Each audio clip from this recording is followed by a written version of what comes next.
안녕하십니까, 김성구입니다. 오늘은 무엇이 불교인가, 그리고 무엇이 불교가 아닌가라는 시리즈 강의 제6부 가운데 9번째 강의를 하려고 합니다. 이 제6부 강의는 대한불교진흥원이 재정적 지원으로 작성되었습니다. 지원에 감사드리면서 9번째 강의를 시작하겠습니다. 9번째 강의의 제목은 12연기 이해로서 12연기를 통해서 무아의 참뜻을 살펴보는 것입니다. 부처님은 12연기를 설하면서 무아를 강조했는데 여기에 대해서 나의 절대적인 부정이나 참다운 나의 탐구를 배격하는 것으로 보아서는 안 됩니다. 지금 제가 여기서 말씀드리는 참다운 나는 물론 아트만을 뜻하는 것이 아닙니다. 번뇌에서 벗어나 더 이상 윤회하지 않는 자라는 뜻으로 이해하시기를 바랍니다. 경전에는 다음과 같은 설법이 반복됩니다. 태어나면 부서졌고 청정한 삶은 이루어졌고 해야 할 일은 다 마쳤으니 더 이상 윤회하지 않는다. 참다운 나란 이 설법에서 말하는 깨달은 사람을 뜻합니다. 부처님이 계실 때도 무아가 나의 존재를 완전히 부정하는 것으로 오해하는 사람들이 있었습니다. 그 중에 한 사람이 장로 찬나였습니다. 찬나는 이렇게 물었습니다. 나는 일체 무아와 열반적정을 알고 있다. 나는 더 이상 다른 소리를 듣고 싶지 않다. 만일 일체법이 무아요 일체행이 공적하다면 그 중에 어떤 내가 있어서 이렇게 알고 이렇게 본다고 말하고 있는가? 이 중에 누가 능력이 있어 나를 위해 설법하여 나로 하여금 법을 알고 법을 보게 할 수 있는가? 잡함경 10권 262번째 천타경에 나오는 내용입니다. 찬나의 물음은 불자들 대부분이 가진 의문일 겁니다. 무아인데 생각하고 기뻐하고 슬퍼하는 이 내가 누구냐? 당연히 물을 만한 물음이죠. 무아는 나라는 존재의 동일성을 부정하는 말이지 과정으로서의 자아를 뜻하는 나의 연속성을 부정하는 말이 아닙니다.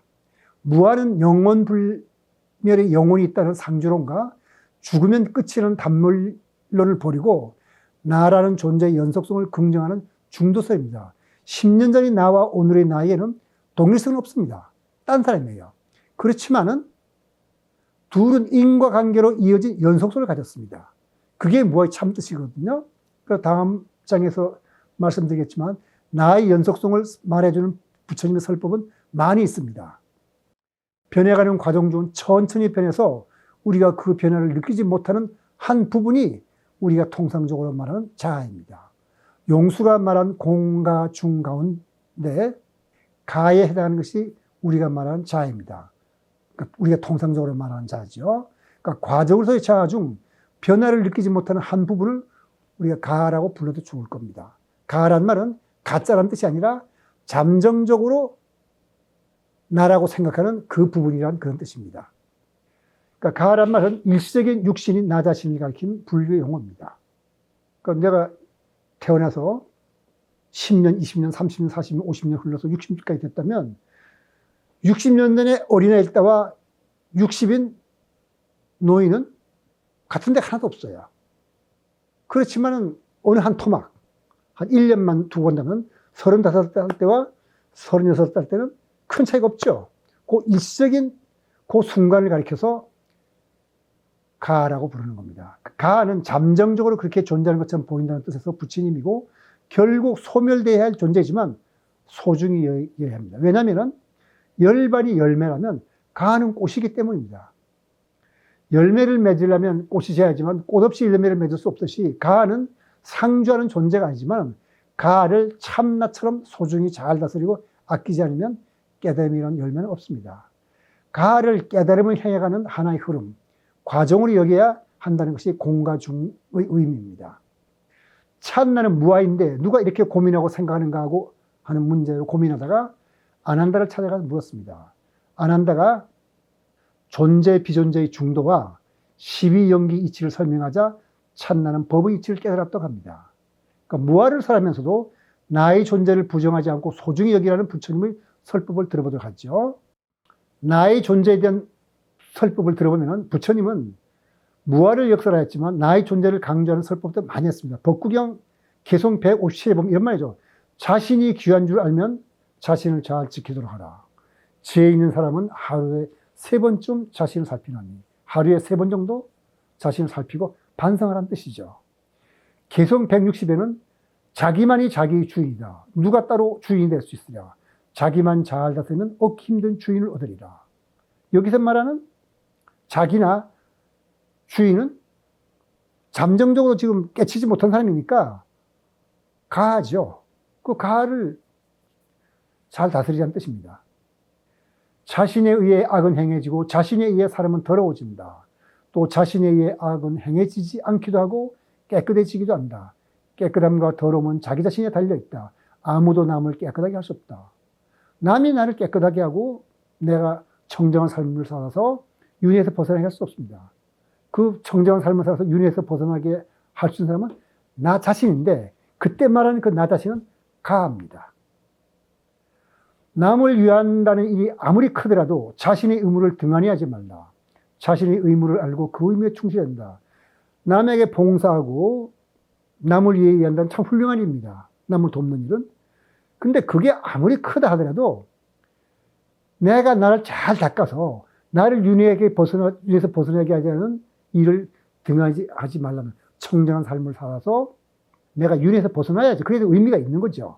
남을 돕는 것도 그래야 의미가 있는 거죠. 그러니까 가를 소중히 여기고 가가 바르게 살도록 노력하는 뜻인데, 이 해설을 좀 더 자세히 보면 어느 순간에도 동일성이 없어 무하라고 하지만, 무하라고 해서 행위 주체자가 없다는 뜻은 아닙니다.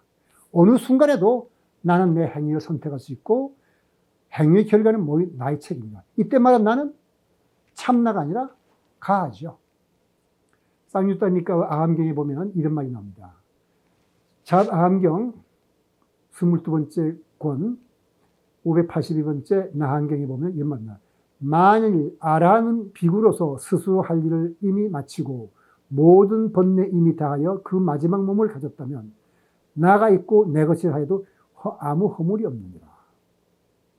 그럼 무하라고 했는데 아라는 할 일을 다 마쳤으니까 내가 있고 내 것이라 해도 허물이 없다고 그랬습니다. 그리고 또 이어서 말하기를 그는 나와 내 것에 대해서 그 마음 영원히 집착하지 않거니 이 세상에서 부르는 일은 모두 거짓 이름을 잘 아노라. 나라 부르고 내 것이라 하더라도 더 이상 집착하지 않습니다. 그 흐르는 물처럼 보이기 때문에 그 모든 것은 하나의 가명. 여기서 거짓 이름이라고 말씀해 주지만 잠정적으로 이렇게 부른 이름이기 때문에 그걸 아는 이상 나라 그래도 또 내 것이라도 괜찮다 이런 뜻이죠. 무하라 하면서 왜 아라는 나가 있고 내 것이라고 해도 허물이 없을까? 이걸 생각해 봐야겠죠. 설법에서 말하듯이 아라는 집착이었기 때문입니다. 집착이었기 때문에 걸림이 없습니다. 보통 사람은 나라 그러면 불변의 나라 생각하고서 거기에 걸려갖고 벗어나지 못하고 그것이 잘 되도록 노력하는데 걸림이 없다는 건 자유롭습니다. 범부는 그릇된 용매에 걸려 자유를 잃고 있는데 범부는 자신이 자유주의에 따라서 자신이 하고 싶은 일을 한다고 해도 그렇게 생각하지만 사실 많은 경우 범부가 아니라 업의 프로그램에 따라서 따라다는 행동일 뿐입니다. 그렇지만 아라는 자유로워요. 그러니까 그때는 내 것이 접촉하지 않기 때문에 나라가 해도 되고 내 것이 해도 괜찮다는 이런 뜻입니다. 범부는 업의 프로그램에 따라 그릇된 욕망에 집착하게 되거든요. 12연계에 의하면 집착에 의해서 현재의 존재가 있게 됩니다. 이 존재는 자신을 가리켜 나라고 하지만 이 사람이 말하는 나는 가로서 업의 프로그램에 따라서 행동하는 꼭두가시에 불과합니다. 이런 이유로 아란이 아닌 자가 나 또는 내 것이라 하면 그건 허물이 되는 겁니다. 여기서 또 다른 물음이 생기죠. 가로 살아가는 범부의 삶이 업의 프로그램에 따라 살아가는 꼭두가시 같은 존재라면 그는 업의 굴레, 즉 윤회의 사슬에서 영원히 벗어나지 못하는 것인가? 범부가 나를 실체라고 생각하면 그는 나에게 집착하게 되고 현재의 나라는 상태에서 벗어나지 못할 겁니다. 그러면 윤회에서 벗어나지 못하죠. 그러나 현재의 나가 가로서 얼마든지 변화할 수 있음을 안다면 그런 집착에서 벗어날 수 있습니다. 그래서 부처님은 반복적으로 사념처 수행을 통해 무상고 무아임을 관하고 깨달으라고 하는 겁니다. 사념처 수행이라는 딴 게 아니라 신수신법이라 그래가지고 내 몸을 관하고 느낌을 관하고 마음을 관하고 그다음에 부처님의 가르침을 관하는 수행법이죠. 가에게도 수행을 하느냐 안 하느냐를 선택할 자유가 있습니다. 바로 그게 뭐죠? 가하도 행위의 주체가 될 수 있다는 것이죠. 그 가하라고 해서 그냥 아무것도 없는 헛것이 아니라는 겁니다. 쌍유대 니까야 두 번째 품 로이티시아 경에 보면 이런 말이에요. 지각하고 사유하는 육적 당신이 몸 안에 우리가 보통 말하면 나죠. 세계와 세계의 발생과 세계의 소멸과 세계의 소멸을 이끄는 길이 있음을 나는 가르칩니다. 이건 이제 어떤 장자한테 부처님 물은 거죠. 육적 당신의 몸이란 현재를 살아가는 이 본부의 몸과 마음을 가르칩니다. 몸도 마음도 실체가 없어 무아라고 하지만은 무아인 이것에 세상을 경계하고 마음이 조작한 세계에서 벗어날 수 있는 모든 것이 갖춰졌다는 뜻입니다. 즉, 훗날 세상에서 불성이라고 말하는 그것이 이 무아라고 부르는 이 가하 속에 있다는 뜻입니다. 그 다음에 쌍유대 니까야 세 번째 품, 사랑하는 자의 경에 보면 대왕이시여. 이거 임금이 찾아와서 묻는 건데, 누구든지 몸으로 말로 마음으로 나쁜 행위를 저지른 자는 자신을 미워하는 자들입니다. 누구든지 몸으로 말로 마음으로 좋은 행위를 하는 자들은 자신을 사랑하는 자입니다. 자신을 사랑스럽다고 여긴다면 악행을 하지 말라. 그에게 따라다닐 것은 무엇인가? 그것은 공덕과 지하. 공덕이야말로 저세상에서 중생들의 일체가 됩니다. 우리가 보통 남을 돕고 남을 위해를 하지만 제일 중요한 건 납니다. 그러니까 자신을 사랑한다고 여겨야 되거든. 이 사랑스럽다고 여긴다면 이 사랑스러운 자가 잘 돼야 될 거잖아요. 잘 되려면은 말이나 마음이나 행위를 잘 해야 되죠. 만일 그것이 나쁜 말을 하고 나쁜 마음으로 나쁜 행위를 한 자는 나를 못되게 끌어가는 거니까 나를 미워하는 자를 그렇다 합니다. 그러니까 나를 내가 사랑하고 나를 존귀하다고 생각한다면 품 있는 말을 하고 좋은 마음을 가지고 좋은 행동을 해야죠. 바로 그겁니다. 그게 바로 내가 만든 공덕으로서 선업이죠. 그 공덕이야말로 저 세상에서 중생들 일체가 됩니다. 내가 저 세상에 갔을 때 내가 의지해서 뭔가 좋은 데로 가거나 하려면 내가 쌓은 공덕이 그 바탕이 된다 이런 뜻입니다. 근데 그 공덕을 행하는 자는 누구죠? 우리가 가하라 부른 무아입니다. 12연계의 항목 하나하나를 행하는 자도 가하이고 이들 항목 중 하나를 끊어서 번뇌에서 벗어나게 하는 것도 가하입니다. 가하는 오운의 결합으로 쌀뜨니 같아서 실체가 없지만은 삶과 죽음이 반복되는 윤회의 전 과정에서 슬픔과 기쁨을 누리는 주체는 가하입니다. 괴로운 자도 가하고 즐거운 자도 가하죠. 그리고 번뇌를 끊으려고 노력하는 자도 가하죠. 우리 불자들이 다 깨달은 자는 아니지만은 그래도 번뇌를 끊고 성불하려고 하는데 그 노력한 자가 누굽니까? 그게 가하입니다. 무아라고 행위 주체가 없다고 하는 것은 불변의 자만이 행위 주체가 될 수 있다는 견해에서는 편견입니다. 즉 존재 중심의 세계관에서는 편견이거든요. 사건 중심의 세계관에서 보면 가도 행위 주체가 될 수가 있습니다. 12연기는 모든 것이 인연 조건에 의해 생성 소멸된다는 것으로 바로 사건 중심의 세계관으로도 인간의 고와 해탈을 설명하는 겁니다. 바로 무아설이고 무아이기 때문에 잘못과 고통에서 청정한 존재로 바뀔 수 있는 겁니다. 그러니까 고통에서 벗어나기 위한 첫걸음은 자신을 사랑하다 이겁니다. 즉 가를 사랑하라는 뜻입니다. 자신을 구원하는 자는 자기 자신입니다. 즉 오치원으로서 가하죠. 근데 부처님은 무아라고 해서 가하라고 해서 가벼이 여기지 말라고 설합니다. 사분율에 보면 이런 말이 납니다. 부처님이 노계원에서 초전법륜을 마치고 우르벨라 마을을 향해 가는 도중에 나무 그늘에 잠시 선정에 잠긴 일이 있었습니다. 그때 마침 그 부근에 남녀 쌍쌍이 행락을 나왔던 사람들이 있었는데 그 중에 한 유녀가 그러니까 돈 받고 놀아주는 여자죠. 이 유녀가 사람들 놀고 있는 틈 타서 귀중한 잼 훔쳐서 챙겨서 달아나는 일이 생겼습니다. 뒤늦게 그 사실을 알게 된 이 젊은이들이 부근을 찾아 헤매다가 나무 그늘에 앉아 산정에 담긴 부처님을 보고 이렇게 물었습니다. 혹시 이렇게 생긴 유녀를 보시지 않았는가 물었습니다. 이때 부처님은 다음과 같이 물었습니다. 젊은이들이요. 잃어버린 자기 자신을 찾는 일과 도망친 유녀를 찾는 일 중에서 어떤 것을 더 시급하게 찾아야 한다고 보는가? 그 젊은이들이 뭔가 그래도 금기가 있었던 사람들인가 보죠. 그야 자신을 찾는 일이 더 급하고 소중하지요. 한 젊은이 대답에 부처님은 그러면 내가 그대들에게 잃어버린 자기를 찾는 방법을 가르쳐 주겠다고 하면서 삼법인과 사성대로 설하였습니다. 젊은이들은 부처님의 설법을 경청한 후 마음의 변화를 얻고 환희를 느꼈습니다. 그들 중에는 진실로 자신을 찾겠다며 출가를 결행한 이도 있었습니다. 이때 이런 결정을 내린 자는 누구죠? 바로 무아라고 부르는 가합니다. 잃어버린 자기는 물론 진리에 맞게 사는 참나를 합니다. 참나를 찾지 못하고 있는 젊은이들도 나라는 생각을 하면서 살아가고 있거든요. 유의를 쫓아 나선 젊은이들의 마음은 분명히 가합니다. 가이지만 주제자로서 행동합니다. 윤회를 쫓을 수도 있고 부처님 말씀을 듣고 자기 사실을 찾는 게 더 중요하다고 판단해서 출가를 할 수도 있습니다. 그게 향하는 자는 가하지요.